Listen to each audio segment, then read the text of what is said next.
Ci è appena arrivato la revoca dell'assessore vice sindaco Elena Zennaro col decreto numero 37 del 5 giugno 2025. Come avevamo già detto precedentemente, si tratta di allora, ufficialmente è venuta meno la fiducia del sindaco, il sindaco che sfiducia gli assessori e tecnicamente non il consiglio comunale, ma tutto questo nasce dagli intrallazzi del gruppo dei nuovi cinici e quindi i consiglieri che appoggiano il Sandro Maragon, che aspira lui alla carica di vice sindaco e praticamente dopo la mozione di sfiducia della capogruppo, la consigliera Alessandra Penso di Obiettivo Chioggia, con cui i 3 nuovi cinici sono usciti dal consiglio comunale per permettere di passasse la sfiducia. A quel punto il sindaco è andato avanti con appunto con togliere le deleghe all'assessore Elena Zennaro, che ricordiamo che non si sa bene per cosa stava in consiglio in giunta, visto che era la rappresentante di Fratelli d'Italia e Fratelli d'Italia erano stati allontanati dal sindaco con le sue manovre, sempre con l'anima nera del centrodestra di Chioggia, il dottor Sandro Maragon. Adesso cosa succederà? Perché il sindaco Mauro Melao è arrivato addirittura a minacciare il consigliere regionale Marco Dolfin di non fargli avere i voti, tra l'altro secondo me è meglio perché i voti li fa solo perdere al Marco Dolfin per le prossime elezioni regionali, se lui continuerà a rompere le scatole, a non volere Sandro Maragon come vice sindaco. E da quel che mi dicono, i 3 cinici hanno minacciato di far cascare tutto e andare alle nuove elezioni. Io non me li vedo proprio i 3 cinici che facciano cascare l'amministrazione, ma staremo a vedere.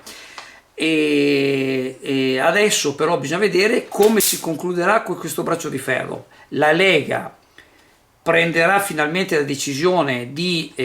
staccare la spina e quindi game over finalmente per questo sindaco che ne ha fatte di tutti i colori, che sta distruggendo la città, oppure preferirà vincere a braccio di ferro e imporre un altro candidato, un altro vice sindaco che dovrebbe essere preso dalla lista civica, e quindi nella lista civica ci sono l'assessore Riccardo Griguolo, che tra l'altro volevano fare fuori prima, adesso vedremo come va a finire, il buon Brunetto Mantovà e la consigliera, l'architetto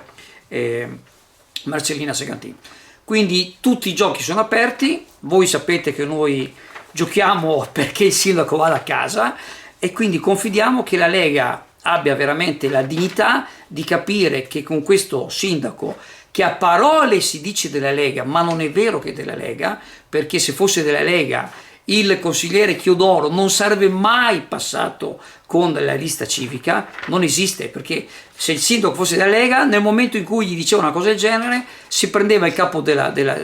lista civica al secolo, Sandro Malagò, e diceva non esiste che un consigliere della Lega passa con la lista civica. E invece ogni volta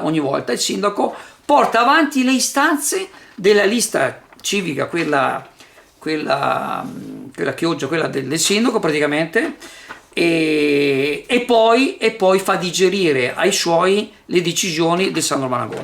È successo questo con il Fratelli d'Italia, è successo questo portandosi in corpo una cosa vergognosa il Roberto Rossi e la Maria Rosa Bosco-Lucchio, un disastro, uno schifo, un disastro. Adesso staremo a vedere cosa succede. Ovviamente confidiamo finalmente che questi vadano a casa. Non il sottoscritto, ma tantissima gente dice ogni giorno che questi rimangono è un danno irreversibile per la città.